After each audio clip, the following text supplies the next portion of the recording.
नमस्कार दोस्तों, स्वागत है आपका द क्राइम बुक के इस एपिसोड में।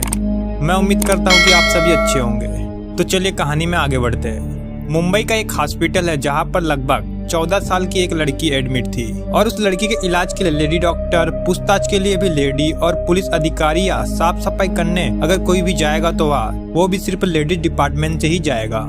यानी कि उस कमरे में अंदर कोई भी एंट्री करेगा तो वह सिर्फ महिला होगी। इसके अलावा कोई भी शख्स की ना तो वह एंट्री होगी और ना ही किसी भी पुरुष का वहाँ पर नाम लिया जाएगा, क्योंकि दरअसल वह लड़की पुरुष नाम से इतनी ज्यादा डरी हुई थी कि नाम सामने आते ही उस लड़की की सांसें जोर जोर से चलने लगती थी। उसे देखकर ऐसा लगता था कि जैसे कि वह मर जाएगी। 11 सितंबर की शाम 5 बजे तक वो लड़की जिंदगी की जंग लड़ रही थी और सांसें उसकी ऐसी ही चल रही है। उसे वाकई बहुत सारी दुआओं की जरूरत थी, क्योंकि लड़की भी दिल्ली की निर्भया से कम नहीं थी, या उसके साथ भी कुछ ऐसा ही हुआ है, बल्कि उससे ज्यादा कहेंगे तो कम नहीं होगा। आज की ये सच्ची घटना आपको मैं बताने जा रहा हूँ। यह सच्ची घटना है महाराष्ट्र के पुणे शहर की। दरअसल यहाँ का एक थाना है बनवारी, और इसी थाना क्षेत्र में रहने वाली एक लड़की जिसकी उम्र लगभग 14 साल की है। उसकी माँ और उसके पिता किसी नर्सरी में नौकरी करते हैं, जो कि पेड़ पौधे की रखवाली करते हैं। ये 31 अगस्त की रात 10 बजे के आसपास की बात है। यह लड़की अपने दोस्त से मिलने के लिए पुणे के रेलवे स्टेशन पर पहुँचती है और वहाँ जाकर उस लड़के का इंतजार कर रही थी। रात के 10 बज चुके थे, मगर उसका दोस्त नहीं आया था, जिसको लेकर वह काफी परेशान होने लगी। लेकिन अचानक ही उस लड़की पर एक ऑटो वाले की नजर पड़ जाती है, और जैसे ही ऑटो वाले की नजर पड़ती है तो वह ऑटो वाला उससे पूछता है कि आखिर तुम क्यों परेशान हो और तुम्हारी आंखों में आंसू क्यों है, तुम्हारी क्या कोई मैं मदद कर सकता हूँ। अब देखिए, लड़की को क्योंकि ऐसे वक्त पर सहारे की जरूरत थी, उसने सोचा शायद ये अच्छा इंसान है, वरना आजकल के दौर में कौन किसका हाल पूछता है। और यही सोचकर उसने अपनी पूरी दास्तान उस ऑटो वाले को बता दी और कहा कि वह अपने घर वालों की बिना मर्जी के यहाँ रेलवे स्टेशन पर अपने दोस्त से मिलने के लिए आई है, मगर दोस्त नहीं आया, इसलिए मैं परेशान हूँ। इतना सुनने के बाद वो ऑटो वाला वहाँ से चला जाता है और करीब 10 मिनट के बाद वह फिर से लौटकर आता है और उस लड़की से कहता है कि तुम जिसका इंतजार कर रही हो, दरअसल वह लड़का बाहर खड़ा हुआ है, पर वह यहाँ आना नहीं चाहता क्योंकि वह शर्मिंदा है अपने किए पर, क्योंकि वह आने में लेट हो गया है। इसलिए तुम मेरे साथ चलो, मैं तुम्हें उस लड़के से बाहर मिलवा दूंगा और उसे समझा भी दूंगा। अब लड़की क्योंकि रो रही थी, परेशान भी थी, काफी देर से वह उसे ढूंढ रही थी। उसके पास ना पीने के लिए पानी था और ना ही खाना था, और चलते चलते ऑटो ड्राइवर ने उसको अपने पास से एक पानी की बोतल दी और उससे कहने लगा, तुम्हें प्यास लगी होगी, तुम पानी पी लो। और उस लड़की ने उसकी बोतल लेकर उसका पानी पी लिया। हालांकि दोनों साथ साथ बाहर तक चल रहे थे, लेकिन अचानक से लड़की को चक्कर आने लगा और वह चक्कर खाकर इससे पहले कि वह नीचे गिरती, वो ऑटो वाला उसे ऑटो तक लेकर पहुंच जाता है। उसके बाद ऑटो में बैठाता है और जंगल की तरफ लेकर निकल जाता है। जंगल में ले जाने के बाद वो ऑटो वाला उसके साथ रेप करता है और कई घंटों तक उसे अपने साथ में रखता है। और यह 14 साल की लड़की, जिसे कोई होश नहीं था, वह नशे में थी क्योंकि उसे पानी के रूप में कुछ नशीला पदार्थ मिलाकर दिया गया था। इसके बाद जब 2-3 घंटे बीत जाते हैं तो वह ऑटो ड्राइवर उस लड़की को एक लॉज में लेकर जाता है, मतलब जहाँ एक छोटा सा होटल था। उस होटल में जब लड़की को लेकर पहुँचता है तो वहाँ पर पहले से ही कुछ और लड़के भी उसका इंतजार कर रहे थे, जिसके साथ लड़की एक कमरे में जाती है। 31 अगस्त रात 10 बजे वारदात शुरू होती है और होटल में जाने के बाद उस लड़की को अंदर कमरे में बंद कर दिया जाता है। उसके पूरे कपड़े उतार दिए जाते हैं, यानी उसके बदन पर एक भी कपड़ा नहीं बचता। अब तो लड़की शर्मा रही थी, परेशान थी, क्योंकि उसके साथ पहले ही बलात्कार हो चुका था। धीरे धीरे उसे होश आता है, लेकिन उसे पता ही नहीं होता तब तक उसके साथ कम से कम 12 लड़के बारी बारी से रेप कर चुके थे।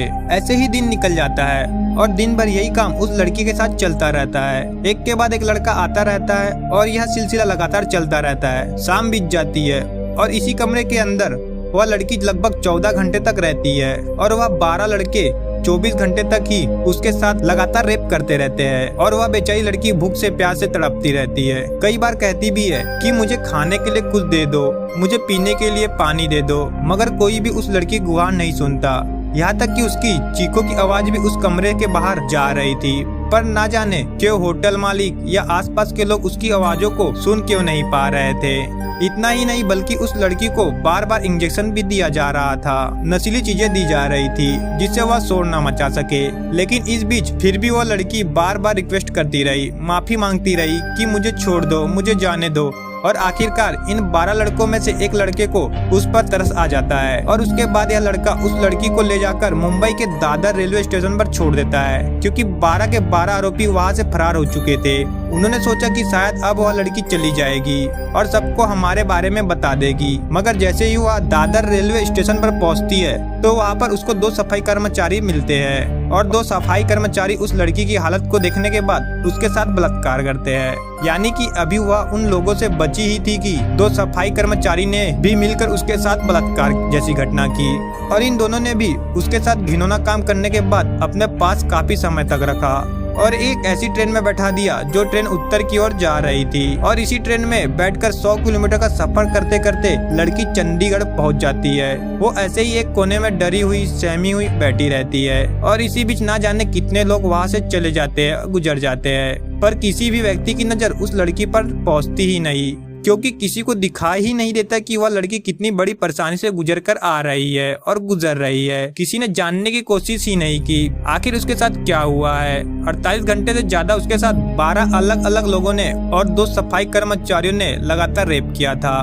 उसके साथ इतनी दरिंदगी हुई थी, ना जाने क्यों किसी की उस पर नजर ही नहीं जा रही थी। और जैसे ही ट्रेन चंडीगढ़ में जाकर रुकती है तो वहाँ पर एक जीआरपी का पुलिसकर्मी उधर से निकल रहा था। अचानक उसकी नजर लड़की पर पड़ती है और वह देखते ही समझ जाता है कि कुछ तो गड़बड़ हुई है इस लड़की के साथ, क्योंकि उस लड़की का हुलिया बिगड़ा हुआ था। तभी वो उस लड़की से कहता है कि तुम शायद परेशान हो, क्या मैं तुम्हारी मदद कर सकता हूँ? मगर वह लड़की आदमियों से इतना डरी हुई थी क्योंकि कुछ दरिंदों ने उसके साथ ही इतना बुरा जो किया था और उस पुलिस की वर्दी में भी तो एक आदमी ही था, जिसे देखकर लड़की को लग रहा था कि हो ना हो यह भी उसे ले जाकर कहीं बलात्कार करेगा। लड़की बहुत ज्यादा डरी हुई थी, जिस कारण वह पुलिस वालों को भी कुछ नहीं बता पाती। हालांकि अब लड़की चंडीगढ़ तो उतर जाती है, क्योंकि उस ट्रेन का लास्ट स्टेशन चंडीगढ़ ही था। रेलवे स्टेशन पर डरी सहमी सी जाकर एक जगह पर बैठ जाती है, लेकिन वह पुलिस वाला बहुत अच्छा इंसान था। उसने CWC यानी चाइल्ड वेलफेयर कमेटी में संपर्क बनाया और वहाँ की एक महिला अधिकारी तुरंत मौके पर पहुँच जाती है। सबसे पहले इस लड़की को खाना खिलाया जाता है और उसे अपने पास बिठाया और घंटों तक उसको वह महिला दुलारती रही, प्यार से पूछती रही, यानी एक तरह से माँ की भूमिका उस महिला अधिकारी ने निभाई। लड़की का कुछ ही घंटों में उस महिला अधिकारी ने दिल जीत लिया था। तब जाकर उस लड़की ने जो उसके ऊपर बीती थी वह पूरी दास्तान उस अधिकारी को बता दी कि कैसे वह चंडीगढ़ पहुंची। पूरी तरह से एक एक वाक्य जब लड़की ने बताया तो महिला अधिकारी का रो रो कर बुरा हाल हो गया और साथ ही जो पुलिस वाला था उसका भी रो रो कर बुरा हाल हो जाता है, क्योंकि बात ही रोने वाली थी। किसी भी बेटी के साथ बहन के साथ इतनी भयानक वारदात अगर होती है तो शायद आंसू के अलावा और कुछ निकलेगा ही नहीं। अगर निकलेगा तो उन दरिंदों के लिए बद्दुआ है या फिर कानून से सख्त कार्रवाई की मांग करने की गुहार निकलेगी। जब लड़की घर से बिना बताए गायब हो जाती है तो उसके माँ बाप भी परेशान हो जाते हैं। जो बहुत ज्यादा उसके माँ बाप पढ़े लिखे नहीं थे, लेकिन फिर भी उन्होंने वही बनवारी थाने में जाकर अपने बेटी की गुमशुदा होने की रिपोर्ट दर्ज कराई। पुलिस यहाँ की भी वाकई बहुत अच्छी थी। बनवारी थाने की पुलिस ने आसपास के लोगों से पूछताछ की और धीरे धीरे उसके बारे में जानने की कोशिश की। उसका जो मोबाइल नंबर था उसकी पूरी डिटेल निकलवाई और उस इलाके के जितने भी CCTV कैमरे थे उनके बारे में भी पता करने की कोशिश की गई, मगर उस लड़की के बारे में कुछ पता ही नहीं चल रहा था। और अगर पता चलता है तो उसके बाद पुलिस ने बड़ी गंभीरता से इस मामले की जांच की। यानी कि पूरी कहानी में पुलिस वालों की जितनी भी तारीफ की जाए उतनी ही कम है। और जैसे ही चंडीगढ़ की पुलिस बनवारी पुलिस से कांटेक्ट करती है तो उसके बाद यहाँ से इस लड़की को हवाई जहाज के जरिए मुंबई लाया जाता है और मुंबई लाने के बाद उसको एक हॉस्पिटल में एडमिट कराया जाता है। वहाँ पर जितना भी स्टाफ होता है वो टोटल महिला स्टाफ होता है, जो उस लड़की की खिदमत में लग जाता है। उसकी हर जरूरतों को पूरा करने में लगा हुआ था, क्योंकि वह लड़की पुरुष जाति नाम से डरी हुई थी, घबराई हुई थी। इसके बाद पुलिस ने मामले की पूरी तरह से जांच पड़ताल शुरू की तो 100 से ज्यादा CCTV कैमरे को खंगाला जाता है और 100 से ज्यादा CCTV कैमरे को खंगालते हुए पुणे के रेलवे स्टेशन पर एक ऑटो वाला जाता हुआ दिखाई देता है, जिसमें वह लड़की बैठी होती है और उसी ऑटो का नंबर CCTV कैमरे में कैद हो जाता है। तभी पुलिस ने उस आरोपी को, जिसकी उम्र लगभग 30 साल की थी, उस आरोपी को गिरफ्तार किया और इसी तरह एक एक करके जितने भी वह 12 दरिंदे थे इन सबको पकड़ लिया जाता है। और इस लड़की ने जो अपना बयान दिया था दादर रेलवे स्टेशन का, उन दोनों सफाई कर्मचारियों को भी गिरफ्तार कर लिया जाता है। कुल मिलाकर फिलहाल पुलिस ने इस मामले में 14 लोगों की गिरफ्तारी की जो इस केस में सीधे तौर पर जुड़े हुए थे।